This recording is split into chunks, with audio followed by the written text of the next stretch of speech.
Hey everyone, this is Bridget, and today I wanted to talk about high vibrational diets. Now, what the heck is that? A high vibrational diet is a diet that supports this spiritual transformation. So right now we have so much energy, so much light, so much remembrance, an awakening coming into our physical vessels. What foods, what diet, what way of being actually supports that so we can be a clear and precise antenna to bring in that new information and to be a conduit, a vessel of that divine frequency. And so I had to actually read an article for a friend on this topic, and I didn't want to go down the path of just vegan's the best way or paleo's the best way. I wanted to actually get a vibrational, in a way, scientific approach to this so that there could be more energy, more reasoning behind it than just what everyone thinks should be good.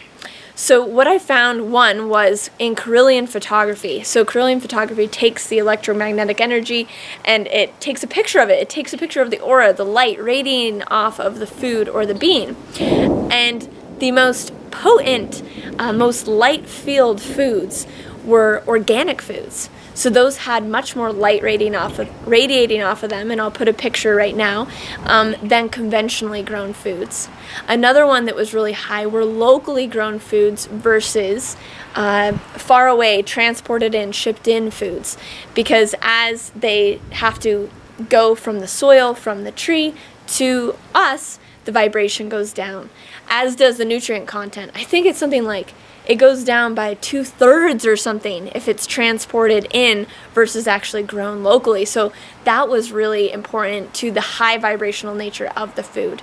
The third thing that was really interesting was raw versus cooked.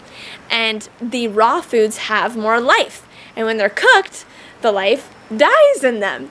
So those were three examples of the vibrational difference, and the vibrational difference of the food is going to then affect us because we take on that vibration. So another study that I found done by André Simiton, he's a Frenchman, and in the 1920s and 30s he did these studies with the electromagnetic energy of the foods, measuring the vibrations, and he studied all the different foods and put them through his test and found that, kind of as you would imagine, that the fruits and the vegetables and the seeds and the nuts had the highest vibration. These healthy fats had the greatest vibration. And then as even raw dairy was high, and even some grains were high, though this was before they were genetically modified. But then as you cooked meats and ate meat, the vibration went down. And I'll put a link to this article I wrote so that you can look at all of the information, because I went really deep into it and it's very interesting.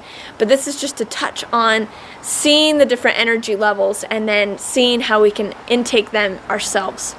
Now, something that was very interesting to me too was the energy that something is created with then determines what its vibration is. Just sounds simple, right? So if something was created that had a negative impact on, say, the earth, for instance, that would then have a lower vibration by nature. And that's what I've found, too, in a lot of this mass, say, like fishing, fishing out the oceans, or this mass agriculture of cattle that is literally taking over our lands and killing our planet. And I don't want to get too much into that, but we really have to be honest with ourselves. And the vibration of us also is impacting the vibration of the planet and vice versa. So the thing is as we look at the vibration of our food, we're also looking at the vibration of the planet. Everything is interconnected as we get into these higher levels of energy.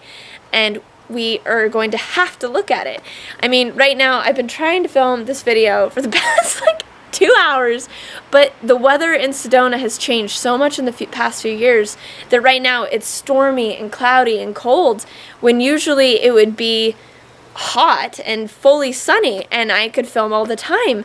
So we're seeing it real time, these drastic changes, and I recommend going and watching Cowspiracy and really taking a look at what's happening and what the impact is. And so if we can eat foods that were grown in a way, that were cultivated in a way that actually gave back to the earth, that vibration is thus going to go into us. So that is another very important component to a high vibrational diet, I found. Another factor of the high vibrational diet is the location in which you exist. This is my own thought process, but it's wherever you are is the collective culture that influences then what you eat, which then what you eat is then what influences your energy. And so I've found that when I'm in, say, denser places or places that maybe have more of a tendency to go in a direction of, say, like dairy, or like let's get a burger, or let's eat cheese fries and stuff like that, I crave that. I'm like, I go into the city, I'm not even thinking, and unconsciously I'm going, oh, I want cheese fries, and when I'm in places such as Hawaii, all I am craving is a mango dripping off the tree. And so these places influence our collective programming of what we feel inclined towards. And that's an interesting component to the whole meat and dairy thing, because when we're in these fields, it's hard to get out of them because that's the frequency that everyone is running at. And it's no better, no worse, it just is. And so really understanding like what is your craving and what is someone else's. And the thing too is, as we figure out what is right for ourselves, as we tune into our bodies, that's the favorite thing in the spiritual community, like what is my body telling me that I should eat right now? The thing that's very important is what is the collective influence, as well as your body is only as strong of an antenna as it has been cleaned out to be. So one of the key components before we can say, what am I feeling really called to that is going to help my health, my vibration, it's going to be, I need to cleanse, I need to clear out the junk so I can really feel what my body really wants. And maybe it's just the parasites craving sugar, or maybe it's just old habits that make us have these tendencies in a certain direction. So all of this is important for overall health, and we all know that there's like crazy obesity and cancer and disease, and really we know that food is thy medicine, and so let's utilize it in that way. And I know that a lot of people have challenges with, okay, well, where do I start? You know, I'm busy, I have these cravings that I just want to eat chocolate bars every day. What do I do? So in the article I have 15 of my top tips, and the idea is you're like, 15. Okay, so my number one thing is to take it one step at a time, and I laid out 15 because they're all very important, but just change and shift one thing at a time. It doesn't have to be hard, because think about it, if you did one thing a month, after a year you would be completely different, but it wouldn't take that much of a push for you to do it. It wouldn't be too much of a challenge. It would be just a subtle amount to really make it a long-lasting change. And I am all about like long-term solutions. So my top 3 tips that I'll say in this video, and you can go to my blog for more, would be number one, go organic. Go organic if you have not gone organic.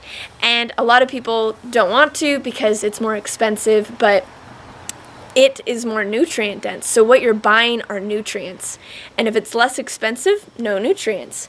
And the thing that's interesting too about that is that the more nutrient dense something is, the more feeling, the more your body actually is getting what it needs, and then it's less hungry. So even if it seems like, well, I'm not getting as much to eat, you might not need as much to eat, and it's really just the minerals and nutrients that your body's wanting. So go organic. It's so worth it, and even when I almost have no money, it has made all the difference in the world, and I can really feel the change. So that's number 1. Number 2, let's go local. I mean, we saw the Carillion photography, and what is right with us in our farmers markets is going to have the highest vibration, is going to be the most nutrient dense of anything. So go to the locals farmers market once a week, make it a fun social outing, and get stuff from there. And that's going to be a great way to get what you need. And another one that's been big, that's going to be really easy to transition to this better, more healthy diet, is just switching out what you're already doing. Because if you take away something, you're going to freak out. But if you just change it and incorporate something new while still having the other thing, it'll be okay. So for instance, grains. You've heard a lot about the gluten and all of these kind of just complete intolerances and lack of ability to digest. So for instance, gluten. Okay, you're going to eat pasta, right? You're going to eat pizza, right? Okay, so then let's transition maybe just to a organic rice pasta and a gluten-free crust. So you can still have your pasta, you can still have the pizza, but just transition the kind of ingredients and make it organic.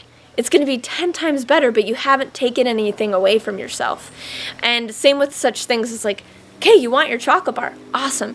Now let's just switch to an organic raw one. And then you can still have it.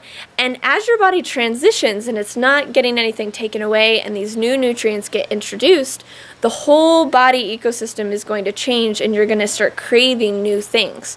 So really just transitioning and switching out these things is going to be really helpful. That's awesome. So those are my main top 3 tips. There's so many more and it's so awesome, all the possibilities.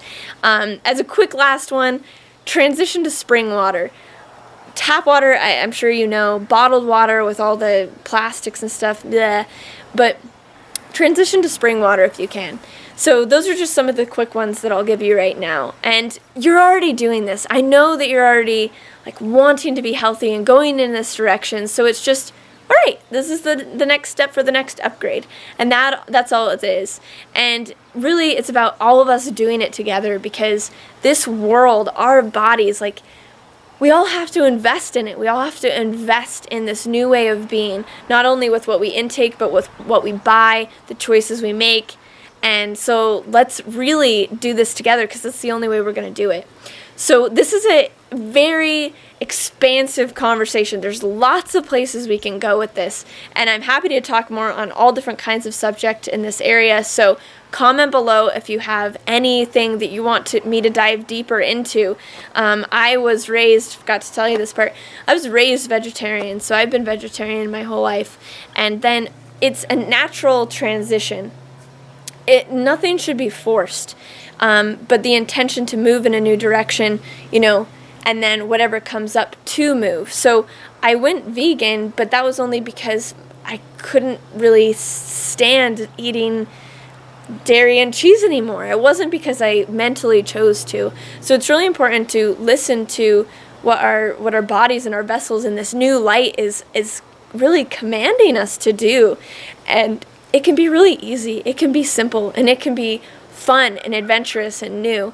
So comment below of any additional questions or additional ideas that you want me to talk about, and I'd be happy to answer them. Check out the blog, and share this with your friends, and subscribe to this channel, and we'll continue this conversation about the high vibrational diet and just overall health and vitality. So thank you for watching, and we'll talk more.